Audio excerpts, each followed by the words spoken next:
मेरी सास ने मुझे अपने ससुर के साथ गांव भेजा था। एक दिन में बारिश में भीगत हुई घर के अंदर आई। मुझे एहसास हुआ कि मेरी साड़ी पूरी तरह भीग चुकी है और मेरे खले बाल कंधों पर बिखरे हुए थे। पानी की बूंदें अब भी मेरे चेहरे और बालों से टपक रही थीं और मुझे हल्की सी ठंड महसूस हो रही थी। बारिश में भीगने का ये एक अलग ही तजुर्बा था। घर में मोमबत्ती की हल्की रोशनी थी और बाहर तेज बारिश की आवाज़ आ रही थी जिसने माहौल को और भी खास बना दिया था। मैंने साड़ी का पल्लू ठीक करते हुए ससुर जी से कहा, बाबूजी खिड़कियों और दरवाजे बंद कर दीजिए वरना पानी अंदर आ जाएगा। इन्होंने मेरी बात सुनते ही खिड़कियां बंद कर दीं, मगर कुछ लम्हों के लिए उनकी नज़रें मुझ पर ठहर गईं। वो मुझे ऊपर से नीचे तक देखने लगे, शायद ये देख रहे थे कि मैं पूरी तरह भीग चुकी हूँ। मुझे उनकी नज़रों का एहसास हुआ, लेकिन मैंने इसे नज़रअंदाज करते हुए कहा, बाबूजी मोमबत्ती लेकर ऊपर चलिए ताकि मैं कपड़े बदल सकूं। हम दोनों ऊपर कमरे में चले गए। मैं बाथरूम में गई और इन्हें आवाज़ देकर कहा, बाबूजी यहाँ इतने सारे नल क्यों खुले हैं, ज़रा बंद कर दीजिए। वो अंदर आए और नल बंद करने लगे। उसी दौरान मेरा पाँव फिसल गया और इन्होंने मुझे कमर से पकड़कर संभाल लिया। असल में इस सब की शुरुआत उस वक्त हुई थी जब एक दिन मेरी सास का फ़ोन आया। इन्होंने कहा, बहू तुम्हें बाबूजी के साथ गाँव जाना होगा। मैं हैरान हुई और पूछा कि वो खुद क्यों नहीं जा सकती। इन्होंने कहा कि बाहर जाने से उनकी तबीयत खराब हो जाती है और मेरा शौहर हमेशा अपने दोस्तों के साथ मसरूफ़ रहता है। मैंने हालात समझते हुए कहा, ठीक है सास माँ, मैं चली जाऊंगी। इन्होंने बताया कि गांव में जायदाद के कुछ काम हैं जो देखना ज़रूरी है और मुझे पैर से बुध तक वहाँ रहना होगा। मेरा नाम राधिका है। मैं एक सादा लड़की हूँ जो ख़ानदान और समाज के उसूलों के दरमियान ज़िंदगी गुजार रही है। हमारे घर में रिवायत है कि बहू हमेशा सर पर पल्लू रखती है। पैर के दिन हम गांव रवाना हुए। शाम 7 बजे हम हरीद गांव पहुँचे। वहाँ हमारा एक खूबसूरत सा बंगला था जो एक छोटी पहाड़ी पर बना हुआ था। ठंडी हवा और खामोश माहौल बहुत अच्छा लग रहा था।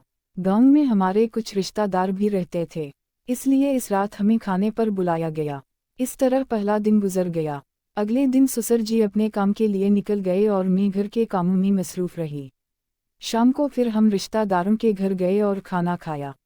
रात को जब हम वापस बंगले में आए तो अचानक बारिश शुरू हो गई। मैं बारिश में भीगत हुई घर के अंदर आई। साड़ी पूरी तरह भीग गई थी और मेरे बाल कंधों पर बिखरे हुए थे। मोमबत्ती की रोशनी में माहौल और भी खामोश और पुरस्कार लग रहा था। ससुर जी कभी कभार मेरी तरफ देखते और फिर नज़रें हटा लेते। कुछ दिनों में मुझे एहसास होने लगा कि वो अक्सर मुझे देखते रहते हैं। एक दिन मैं बारिश में भीग गई तो मेरी साड़ी जिस्म से चिपक गई थी। जब मैंने आईने में खुद को देखा तो मुझे भी एहसास हुआ कि साड़ी काफ़ी शफ़ाफ हो गई थी। घर में काम करते हुए कभी मैं झुककर झाड़ू लगाती तो कभी किसी बहाने उनके सामने आ जाती। शायद मैं भी ये देखना चाहती थी कि वो मुझे किस नज़र से देखते हैं। एक रात में कपड़े बदलने के लिए दूसरे कमरे में गई। कमरे में अंधेरा था और सिर्फ मोमबत्ती जल रही थी। दरवाज़ा आधा खिला था। मैं साड़ी बदल रही थी और मुझे एहसास था कि बाबूजी बाहर बैठे हैं। कमरे में चोड़ियों की हल्की आवाज़ गूंज रही थी। कुछ देर बाद मैं बालकोनी में गई और बाबूजी को भी बुलाया। मैंने कहा, बाबूजी मुझे आपसे एक बात करनी है। इन्होंने कहा, हम बहू कहो क्या बात है। मैंने कहा, क्या आपको लगता है कि मैं खुश हूँ? हमारे पास पैसा, गाड़ी और बंगला सब कुछ है, लेकिन जिंदगी की असल खुशी कुछ और होती है। बाबूजी खामोशी से सुनते रहे। मैंने कहा कि मेरे शौहर को घर और रिश्तों की ज़्यादा फिक्र नहीं, वो ज़्यादा वक्त दोस्तों के साथ गुजारते हैं। बाबूजी ने संजीदगी से कहा, बहू तुम हमारे घर की इज्जत हो। ख़ानदान के रिश्ते बहुत पाकीज़ा होते हैं और हमें उनका एहतराम करना चाहिए। उनकी बातों में सच्चाई थी। मुझे एहसास हुआ कि शायद मैंने गलत सोच लिया था। मैंने सर झुकाकर कहा, मुझे माफ़ कर दीजिए बाबूजी, शायद मैंने गलत समझा। इन्होंने नरमी से कहा, बहू तुम इस घर की बेटी जैसी हो। मैं चाहता हूँ कि तुम हमेशा खुश रहो और दिल में ऐसी गलतफहमियां न रखो।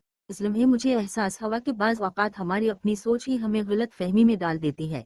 जिंदगी में रिश्तों की मजबूती सच्चाई और खुले दिल से बात करने में होती है।